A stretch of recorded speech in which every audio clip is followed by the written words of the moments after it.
عن عبد الرحمن بن عوف قال قال رسول اللہ صلی اللہ علیہ وسلم صائم رمضان فی السفر کالمفطر فی الحضر۔ عبد الرحمن بن عوف کی روایت ہے، وہ کہتے ہیں کہ رسول اللہ صلی اللہ علیہ وسلم نے فرمایا کہ آدمی سفر میں رمضان کا روزہ رکھے، یہ بالکل ایسے ہی ہے کہ وہ حضر میں روزہ رکھنے سے انکار کر دے۔ یہاں بھی وہی بات ہے کہ اگر رمضان کا روزہ رکھنا مشقت کا باعث ہو رہا ہو اور آدمی یہ خیال کر لے کہ نیکی یہی ہے اور بعد میں کسی جگہ پر بے ہوش ہو کے پڑا ہوا ہو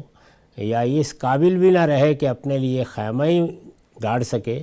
تو یہ جو صورتحال ہے اس میں آپ نے فرمایا کہ دونوں ہی چیزوں کا خیال رکھنا چاہیے، یعنی اس کا بھی کہ اگر آدمی حضر میں ہے تو اسے روزہ نہیں چھوڑنا چاہیے، اور سفر میں ہے تو رخصت اپنی جگہ الگ بات ہے، لیکن اپنے آپ کو محض نیکی کے شوق میں یا یہ خیال کر کے کہ میں نے رخصت پر عمل کیا تو یہ کوئی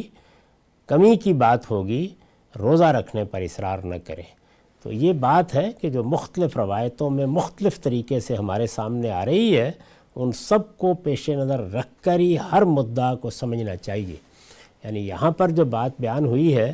اس میں وہ تمام چیزیں ملحوظ رہنی چاہیے کہ جو پیچھے بیان ہو چکی ہیں، کہ اگر کوئی شخص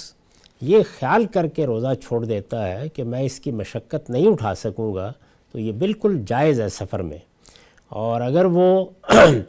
حضر میں بھی ہے اور وہاں پر کسی عذر کی وجہ سے بیماری ہے، تکلیف ہے، روزہ نہیں رکھتا تو اس میں بھی کوئی حرج کی بات نہیں،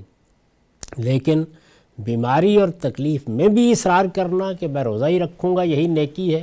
سفر میں بھی اس بات پر اصرار کرنا کہ یہی نیکی ہے میں ہر حال میں روزہ رکھوں گا، یہ وہ چیز ہے جو زیر بحث ہے، اور آپ نے فرمایا کہ یہ دونوں چیزیں اللہ کے دین میں قابل قبول نہیں ہیں۔ جب آدمی کسی حکم پر عمل کر سکتا ہے تو اسے عمل کرنا چاہیے،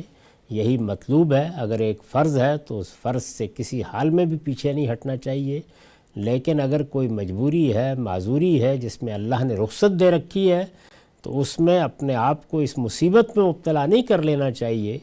کہ میں نے اگر روزہ چھوڑ دیا یا میں نے کسی طبیب کی ہدایت کے مطابق روزہ نہیں رکھا، درا حالے کہ مجھے یہ کہا گیا تھا کہ یہ بیماری ہے یا سفر کی مشقت درپیش تھی، اور اس کے باوجود یہی خیال کر لیا کہ میں آخر نیکی کے اس درجے سے نیچے کیوں اتروں، تو یہ کوئی نیچے اترنا نہیں ہے۔